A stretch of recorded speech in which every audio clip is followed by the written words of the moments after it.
Good morning!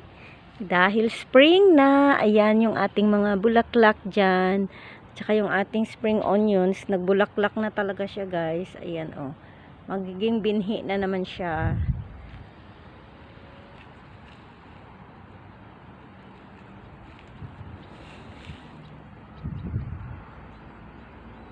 Yan, di ba ang ganda ng ating margarita? Nakasurvive siya sa winter. Ayan.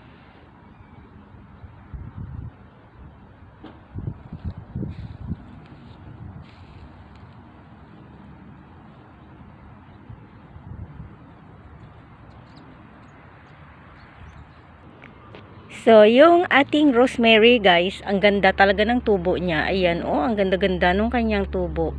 Yan. Tapos, meron pa ako dito. Ayan, oh, malaki na rin. Meron pa dyan isa. Ayun, oh. Malaki na rin siya. Yan. So, yun ang ating rosemary. Tapos, update sa aking beans na tinanim. Ayan siya. So, yung beans guys, ayan na siya guys. Tumubo na.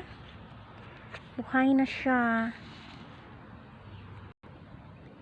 At saka ito, ladyfinger, okra, tumubo na rin siya. Ayan, okra yan. Tumubo na siya guys.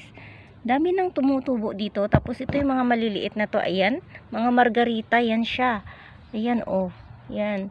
So, yun. Tapos, update sa ating dahon ng kamuti dahil spring na nga, naglabasan na talaga siya. Ayan, buhay na. Back to normal na naman yung leaves nila, yung dahon nila. At syempre, ang ating red anthurium. Ayan, ang ganda nila, oh. Ayan. And then, yung ating kalamansi, na yung naalala nyo, nagpatubo ako galing sa buto. Yan, na nabili namin bumili kami ng kalamansi sa Asian grocery. Ito na siya guys, malaki na. Yan.